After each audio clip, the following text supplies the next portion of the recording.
sige. Picture na picture. Hi, baby! Say hello, Isan! Yee! Sige. Hello! Hello! Oo. Hello! Hi po! Say hello, say hello! Yee! Ayaw mo Walang tago. niya.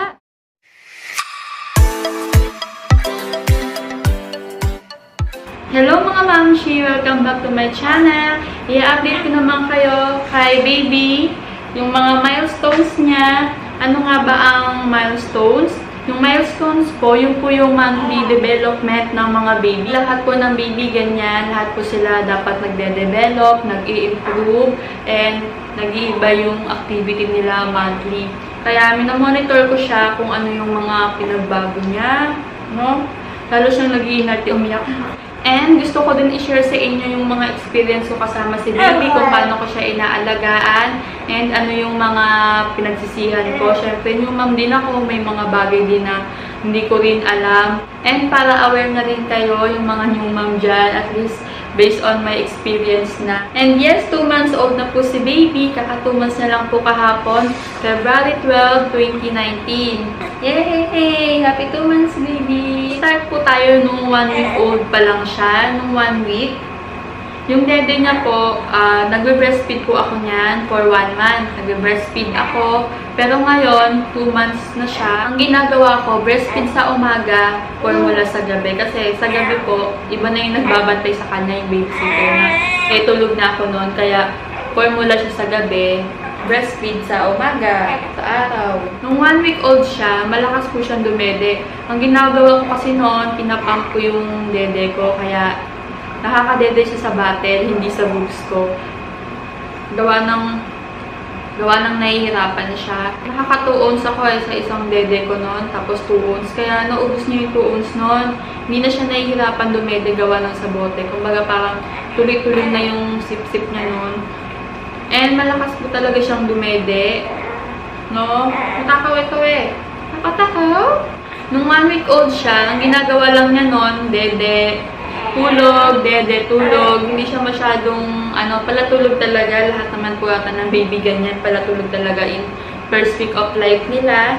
Tapos, hindi ko pa siya na inoorasan ng pagdede niya. Kasi nga, kailangan talaga nilang dumede. Tapos, kung tulog siya noon, every 2 hours, gigisingin ko siya para lang padedein ko.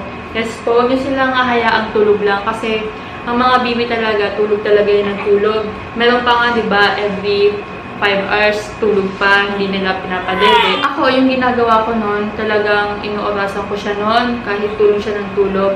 Every 2 hours, napadedein ko talaga siya. Kasi po, pangit naman po sa baby na hayaan nyo lang sila ng tulog ng 4 hours or 5 hours nang walang laman yung tiyan. Yung mga baby po, maliit lang po yung stomach nila, so kailangan po nilang dumili talaga 2 to 3 hours. Nung siya noon, once na 2 hours or papunta na sa 3 hours, talagang gigisingin ko siya, papadedein ko lang siya. Kasi kahit po tulog yan sila, nakakaramdam din sila ng gutom din yan sila. Kaya inoorasan ko talaga yung dede niya. Hanggang ngayon po, ganun pa rin po, every 2 hours ko pa rin siyang pinapadede. Pero depende kung tulog na siya. Kung tulog siya, hinahayaan ko lang muna siyang tulog. Kaso ngayon kasi, hindi na siya natulog ng straight. Once na 2 hours tulog na siya, gigising na siya ng kusa para lang dumede. Siguro naramdaman niya na gutom na siya.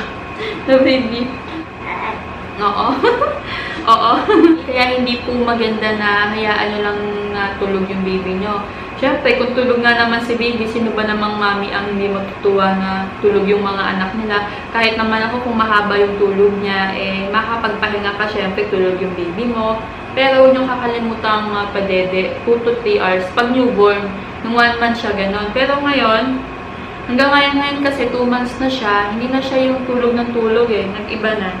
Parang mas tulog na siya sa madaling araw. Yung madaling araw na yung straight na tulog niya. Tapos, pag ganito, ngayon kasi tanghali na hapon na to, gising siya, ganito siya. Pero paano-ano lang siya, pa-idlip-idlip sa araw. Tapos, pagka ginagabihan, parang yun na yung tulog niya. Pero sabi nila, monthly daw, mag-iiba na naman daw yung tulog nito. Tapos, yung dede niya, ganun pa rin naman. Nung 1 month siya, 2 ounce lang yung pinapadede ko sa kanya. every 2 hours po yun. Ngayon, 3 ounce na. Kasi parang lalo siyang, parang nadibitin na siya sa 2 ounce. Kasi pag naubos niya na yung 2 ounce, umiiyak na siya ng umiiyak. Kaya parang bitin na siya. Tinry ko ng 3 ounce. Ayun, naubos niya talaga yung 3 ounce. Kaya, ganun pa rin, every 2 hours. Pero kung tulog siya, hindi ko na siya ginigising. Sabi kasi ng pedia niya, okay lang na wag mo na siyang gisingin kasi maano na daw si baby, kumbaga malusog, sagana siya sa gatas, kaya hindi niya na kailangan ng ginigising. Pero once daw na newborn pa, lalo na kung first week, kailangan niyo daw po talaga yung gisingin yung mga baby para lang padidein. Doon sila babawi ng nutrition sa gatas. Kaya kailangan po nila yung nutrition sa gatas. And yung tulog niya ngayon na 2 months na siya, hindi na siya pala tulog. Medyo mas naging active na siya sa gising. Pero gising siya nung 1 month siya, wala pa siyang 1 month. Siguro nakita ko siyang gising mga 30 minutes lang. Tulog na ulit, tulog lang ng tulog. Tapos ngayon, inaabot na siya ng 2 hours or 3 hours na straight gising. Gising siya. Tapos ngayon, ito, tulog. Tapos po yung tae niya, nung first week, siya tumain nun, 2 times a day. 2 times, tapos kulay yellow. Na parang, hindi naman sobrang lambot, hindi rin sobrang tigas. Yung parang sakto lang, kasi pag sobrang matubig daw, hindi daw maganda yun. Yung sa kanya parang paste, na parang malapot na kulay yellow. Yan daw po yung normal na tae ng mga sanggol. Tapos ngayon, na 2 months na siya, 1 times a day na lang. Basta sa isang araw dapat po makatae yung mga baby nyo, or 2 days. Pero siya hindi eh. Sa isang araw talaga, tumatae talaga siya ng 1 time. Ngayon, 1 times a day na lang.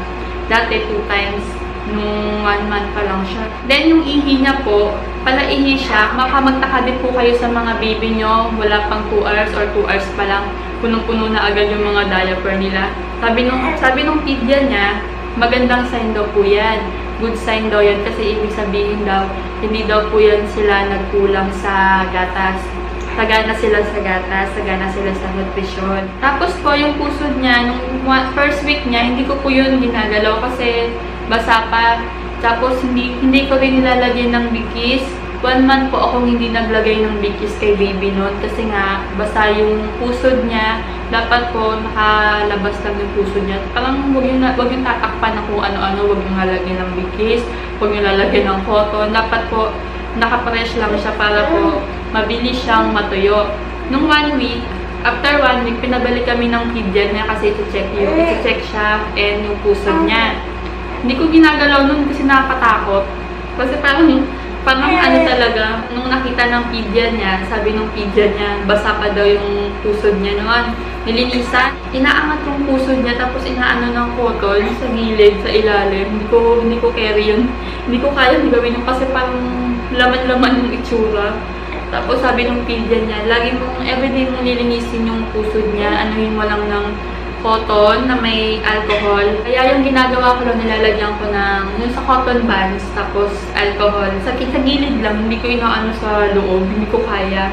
Tapos, after 2 weeks yata, or wala pang 2 weeks, tanggal lang siya ng pusa. Natanggal, nung binibigisan ko siya nun eh. Natanggal lang ng pusa. Nagulat na ako. Ano nga ba yung purpose ng big kiss? Yung big kiss po, yun lang po yung pampaano ng tiyan, para hindi lang sila agad kabagin. Parang pampatulong lang siya na pampainit sa tiyan. Diba sabi ng iba, pag hindi mo daw nilagyan ng big kiss yung baby mo, ano daw yung puso, luluwa pag lumaki siya.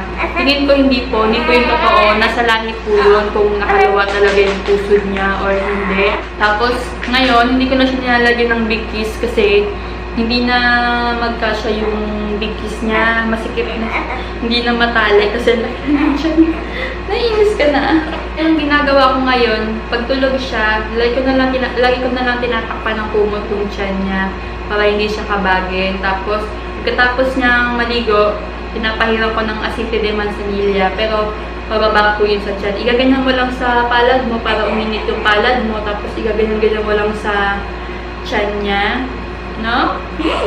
Tapos yung ano niya, yung skin niya, yung balat niya, nung first week, Marami siyang mga ano, parang puti-puti na butlig-butlig sa mukha. Normal lang daw po talaga yun sa first week ng sanggol. Ngayon wala na eh, wala na. Tapos, nung 1 month siya, nagkaroon siya ng parang storbo naman si Daddy, no? Nagawa tayong dalawa, di ba? Kumaan na.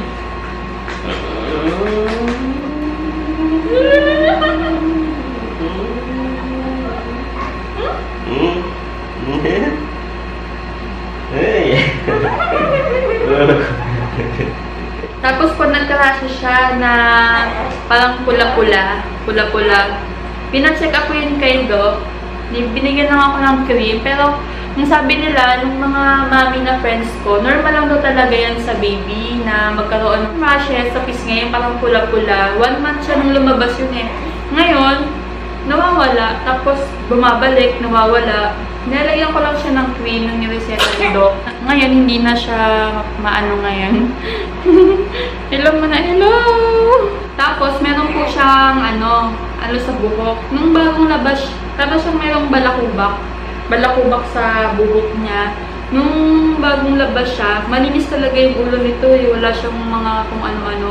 Nung nag 1 month siya, meron na, napansin ko parang may balakubok. Ewan ko kung anong tawag dyan. Sabi nila sa akin, lagyan ko lang daw ng oil. So, nilalagyan ko siya ng oil. Yung nilalagay ko, Johnson baby oil na oil lang. Tapos, iaano ko lang sa cotton. Tapos, ginagalan-galan ko lang. And, wag nyo daw yan babakbakin. Kasi, pagpilit yung tinatanggal daw yan, masusugat daw yan yung ulo nila. Kaya, hayaan nyo lang. Lagyan nyo lang daw ng oil para hindi mag-dry lalo, hindi na dumami. Kusa lang daw yan mawawala. Ewan ko lang kung lahat ng baby ganyan. Na parang ano siya, yung parang balakubak yung itsura, pero hindi siya balakubak, iba. Hindi ko alam kung anong tawag doon.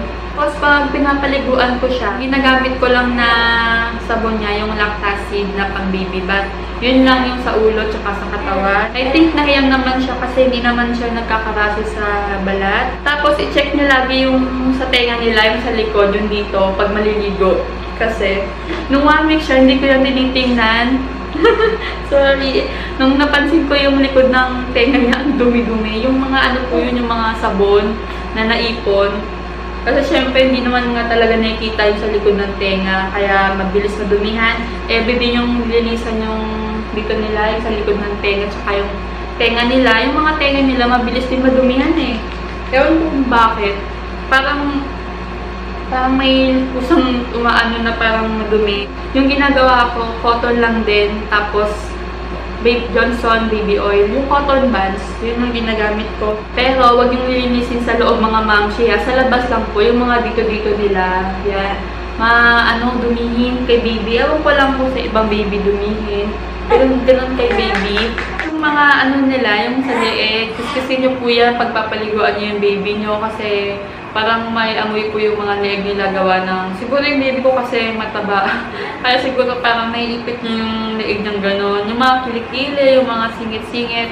Tapos pagpapalitan nyo ng pampers, lagi nyong pupunasan ng wet wipes yung nila, yung ari nila para hindi magka-rashes agad. And yung pampers, palitan nyo na agad. Huwag nyo na hintayin na punong-puno talaga or ma-overflow yung pampers nila para hindi sila agad magka-rash. Tapos yung inject niya. Lahat po tayong may inject dito. Siya rin meron.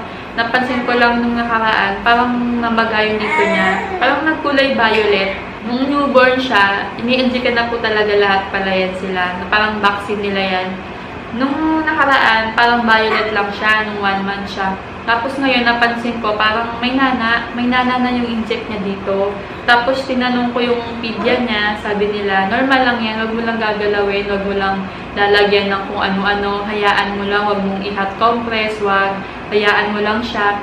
Tapos nung magto 2 months na siya noon, in-inject naman siya sa, para yata yun sa hepa or sa mga sa hita.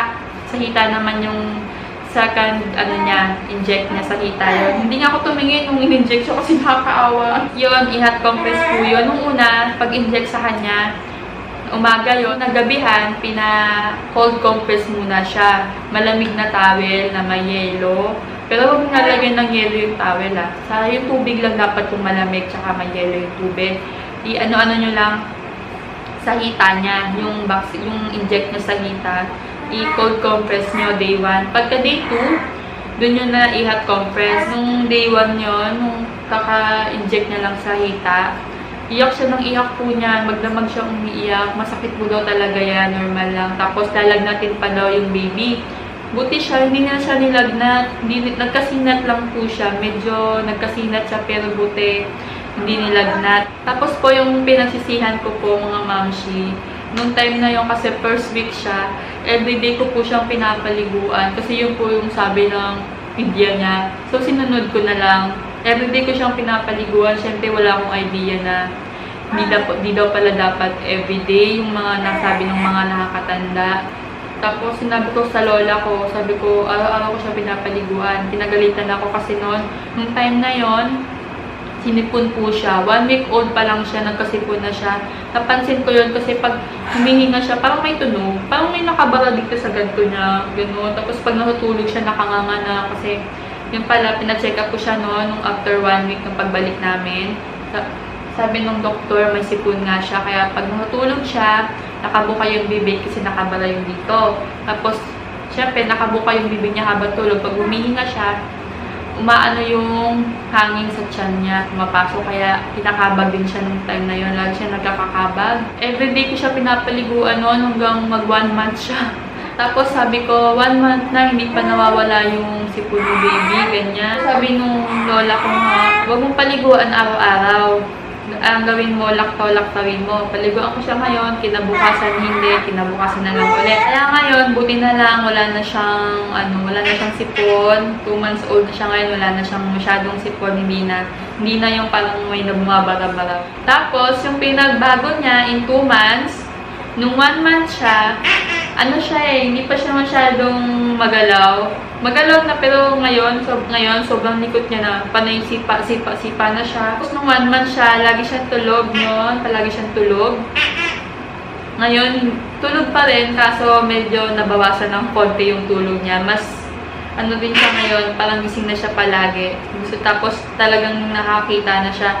Nung nag 1 month siya, pa lang siguro, pag inaano mo yung kulay, yung ganito, gaganyan-ganyan mo sa kanya, sumusunod-sunod lang siya ngayon, talagang nakikita na talaga. Tapos pag kinakausap mo siya ngayon, nakatingin talaga siya sa'yo, talagang nakikinig siya. Tapos ngayon, 2 months siya, napansin ko, lagi nang umaano yung dila niya, palaging lumalabas, tapos yung lawa niya parang nilalaro-laro niya. And yung iyak niya, may tono na. Diba pag newborn, yung mga 1 month old, yung iyak nila parang, weh, ganun lang. Ngayon siya, hindi na, may na siya, parang may tono na parang,